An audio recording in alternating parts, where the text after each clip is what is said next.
housekeeping points. The ladies and gents restrooms to the rear, behind you there. And in the unfortunate case we have to evacuate the building, which I'm sure won't happen, front door, follow Neil. It's my pleasure to welcome everybody here tonight, distinguished guests, all special guests tonight here is His Worship the Mayor Tim Shadbolt and his partner Aisha. They will do the opening ceremony in a few minutes' time. Also special guest tonight we're lucky to have here too is John Munro, who's the son of Southland hero Burt Munro, and he's going to open the Burt Munro vault, which is just around the corner there in a few moments' time.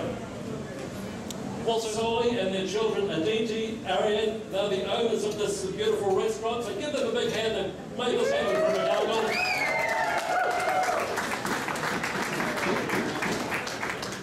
Also Bobby and Josie, the Little India owners from Auckland, and from Christchurch, the franchisor is Arjun Gill. So please welcome them, please, it's out of the way. Also the man who's responsible for getting this from paper to what we have here tonight, the architect from Auckland. Please welcome. Also special guests tonight. They've been to India, compliments of Little India. That's Ian and Natasha Harris. They won a 10-day trip to India recently. Where's Ian and Natasha? Where are they? Ian and Natasha. Up the back there, the big brother Dalton from Toa Architects. Just a note too, I'll give you a brief rundown of how Little India got started very shortly. But the founders, Suki and Joanna Gill, the founders of Little India, they do apologise. They were going to be here up until just a day or so ago, but they can't be here tonight. They've had to make a rush trip back to India due to a family illness. We spoke to Suki yesterday and they asked to pass on congratulations to Alex, Solly, Aditi and Ariane on the latest Little India restaurant in Invercargill and to New Zealand. Very subtly.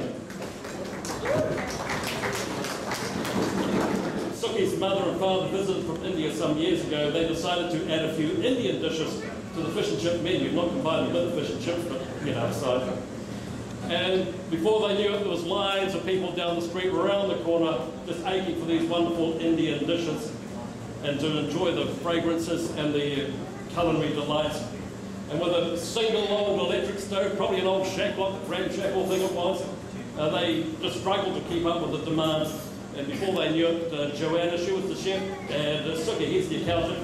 They decided to open the Little Indian restaurant in Dunedin, and of course it's sprung up right up around the country.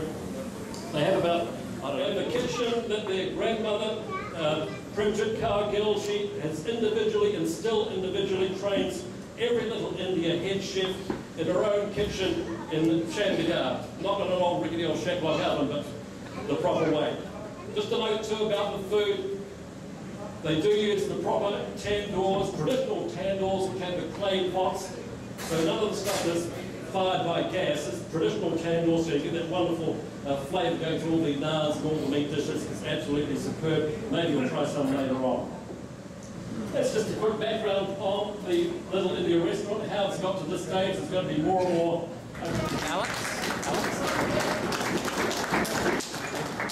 Let's go shop on the process.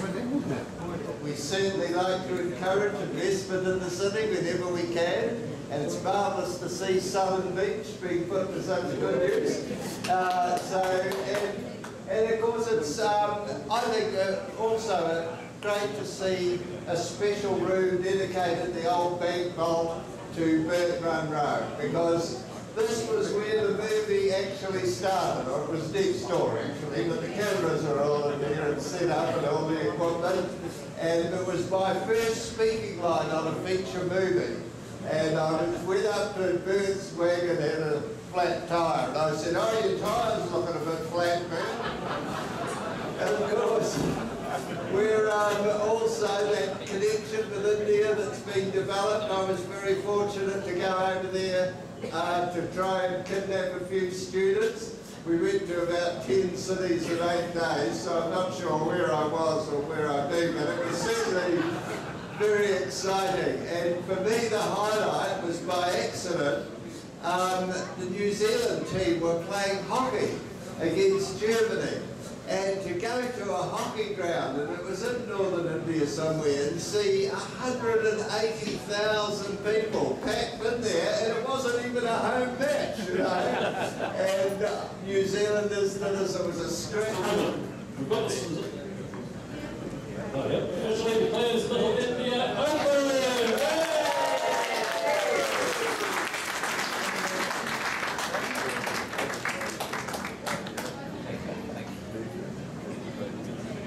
Thank you, so wonderful to have us here tonight to open Little India. I haven't quite mentioned yet, there will be some hot entertained John Munro to say a few words very quickly.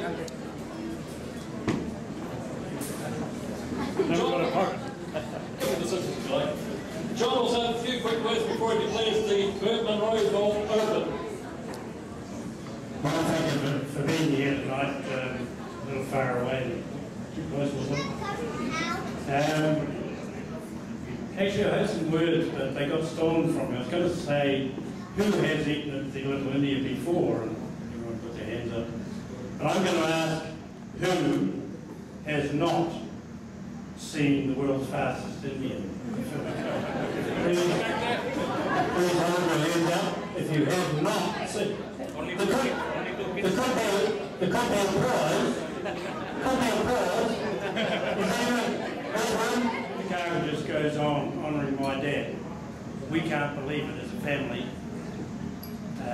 There's the great bronze memorial out at Queen's Park that's been done.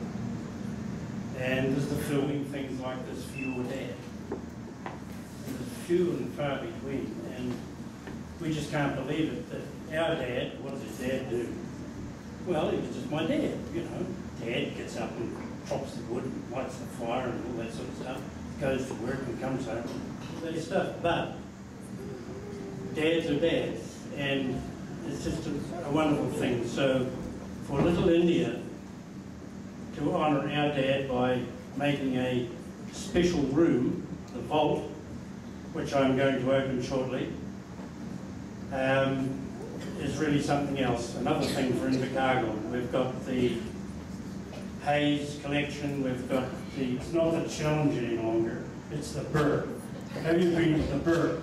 You go to the Burt next to you. You know, you hear it around the motorcycle areas.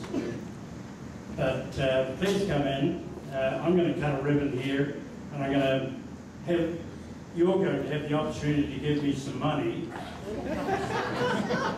And I'm going to sign one of Roger's books for you. And in there you've got a DVD with the original documentary that Roger did in 1972 when he went to the Salt with my dad. And there's a couple of photographs in there that you can look at. Not on the DVD, I mean in the room.